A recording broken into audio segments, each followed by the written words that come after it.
അയ്യോ വയ്യേ. അതെ, എന്താ സംഭവം? ഇവിടെ ഇരുന്ന് ഇങ്ങനെയൊന്നും അറിയാൻ പറ്റുന്നില്ല. ഇത് ഗവൺമെന്റ് ആശുപത്രിയാണ്. അയ്യോ എന്റെ കഴുത്തുളുക്കി, വേദന സഹിക്കാൻ പറ്റണില്ല. എത്രയും പെട്ടെന്ന് ഡോക്ടറെ കാണണം. അങ്ങനെ വേഗം കാണാനൊന്നും പറ്റൂല. പോയി OPG എടുത്തിട്ട് വാ. ഓപ്പിച്ചിട്ടോ? ഞാനൊരു മന്ത്രിയാണ്.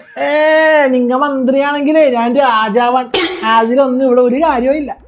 ഡോക്ടറെ കാണണമെങ്കിലേ പോയി ക്യൂ നിക്കണം. അവിടെ നിന്ന് OPG എടുത്തിട്ട് വന്നിട്ട് ഇവിടെ വന്ന് ക്യൂ നിക്കണം. എവിടെ OP കൗണ്ടർ? അത് 2 കിലോമീറ്റർ അപ്പുറത്താണ്. 2 കിലോമീറ്റർ?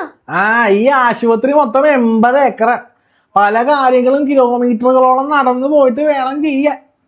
ഇതേ സർക്കാർ ആശുപത്രിയാണ്. ഇവിടെ ഇത്രയൊക്കെ പ്രതീക്ഷിച്ചാൽ മതി.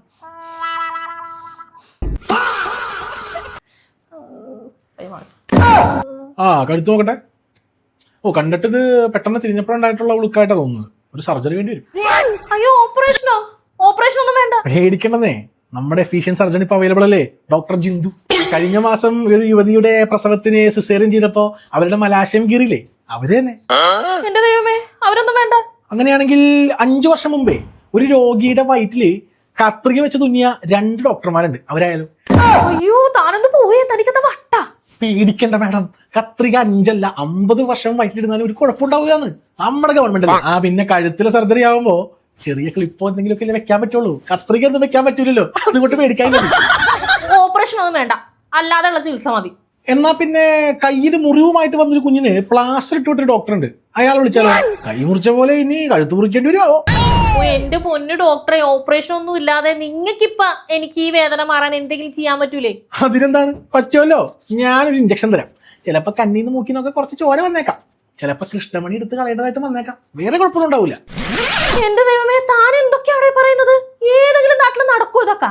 കേരളത്തിൽ സംഭവിക്കുമല്ലോ. നമ്മുടെ തൃശ്ശൂർ മെഡിക്കൽ കോളേജിൽ സംഭവിച്ച കാര്യമാണ് ഞാൻ ഈ പറഞ്ഞത്. മാഡം പേടിക്കണ്ട, ഞാൻ ഒരു MRIക്ക് എഴുതി തരാം. ഞങ്ങളെപ്പോലെ എഫിഷ്യന്റ് ആയിട്ടുള്ള ഡോക്ടർമാരുള്ളത് കൊണ്ടാണ് കേരളം നമ്പർ 1 ആയി ഇങ്ങനെ നിലനിന്ന് പോകുന്നത്.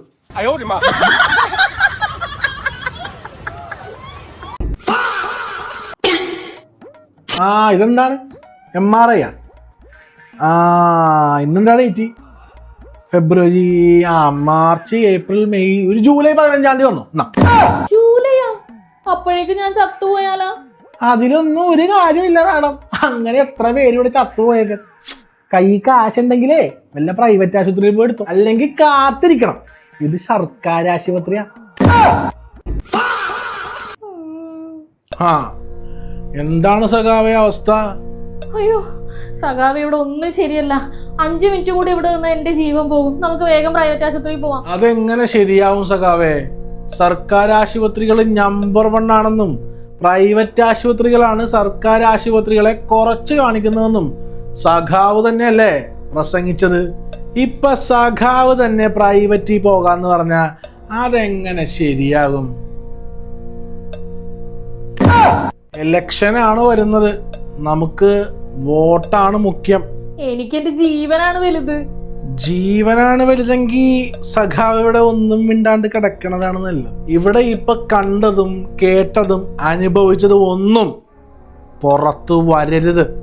ആര് ചോദിച്ചാലും കേരളത്തിന്റെ ആരോഗ്യ മേഖല നമ്പർ 1 എന്നേ പറയാവൂ. ഓ, എന്താ ആരോഗ്യ കേരളം നമ്പർ 1?